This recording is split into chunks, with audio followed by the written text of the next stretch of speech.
পরমা ও আদিত্য নিজেদের শেষ করে দিতে মাঝে রাস্তায় দাঁড়ালো। সুদীপা কি পারবে পরমা ও আদিত্যকে বাঁচাতে? বিস্তারিত জানতে দেখতে থাকুন বন্ধুরা। অনুরাগের ছোঁয়াতে আমরা সবাই দেখতে পারবো সুদীপা নিজের কাজে আসে। তারপরেই দেখা যায় কিছুক্ষণের মধ্যে কুন্তলা ও সুদীপার স্যার রুম থেকে বের হয়ে যায় আর স্যারকে বলতে লাগে, আপনি কোনো চিন্তাই করবেন না, দেখবেন সুদীপাকে নিজের করে নিতে পারবেন, যেভাবেই হোক চেষ্টা করে যান। অন্যদিকে দেখা যায় আদিত্য ছুটে আসে ভিডিও পাওয়ার পর ওই রেস্টুরেন্টে।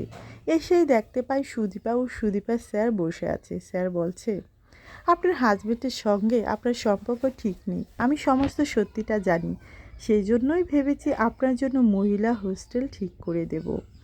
যেটা শুরুতেও সুদীপা বলে, থ্যাঙ্কস স্যার। ঠিক সেই মুহূর্তে আদিত্য সমস্ত কথা শুনে রেগে বাহিরে চলে আসে আর বলতে লাগে, সুদীপা তুমি এমনটা আমি কখনো না ভাবতে পারিনি। কিন্তু সুদীপা কিছু কথা বলার আগেই আদিত্য সেখান থেকে বের হয়ে চলে আসে। অন্যদিকে দেখা যায় পরমা কান্নায় ভেঙে পড়ে। নিজের কষ্ট কোনোভাবেই সে সহ্য করতেই পারছিল না, তাই তো সিদ্ধান্ত নেয় সে চলে যাবে। যখনই সমস্ত কিছু গুছিয়ে নিচ্ছিল ছবিটা পড়ে যায়। পড়ে পরমার হাত কেটে যায়। পরমা আবারও আটকে যায়। নিজেকে কোনোভাবেই পরমা ঠিক রাখতে পারে না। অন্যদিকে রাস্তায় দুইটা গুন্ডা একটা মহিলার ব্যাগ ছিনতাই করার জন্য উঠে পড়ে লাগে। ওই বয়স্ক মহিলাটা চিৎকার করে ওঠে, বলে, এই ব্যাগে আমার পেনশনের টাকা আছে, তোমরা এগুলি নিও না।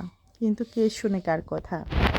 ওই মহিলা টাকা নিয়ে যখন পালাতে যাবে ঠিক সেই মুহূর্তে আদিত্য চলে আসে।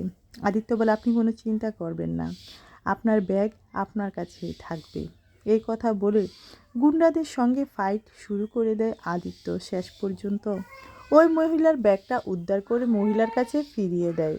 তারপরেই দেখা যায় হঠাৎ করে আদিত্য ও পরমা চলে আসে মাঝ রাস্তায়। আসার পরেই দেখা যায় দুজনেই গাড়ির সামনে এসে দাঁড়ায়। পরমা বলে, গাড়ি আসছে, ছাড়ো বলছি। আদিত্য বলে, না, দুজনেই একেবারে শেষ হয়ে যাব, এভাবে আর কষ্ট পেতে ভালো লাগছে না। অন্যদিকে সুদীপা ছুটে আসে তাদেরকে বাঁচানোর জন্য। ঠিক সেই মুহূর্তে চিৎকার করে ওঠে পরমা, বলে, বাঁচাও বাঁচাও বলে।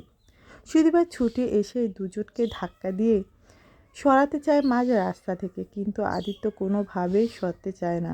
পরমার হাত শক্ত করে ধরে আছে।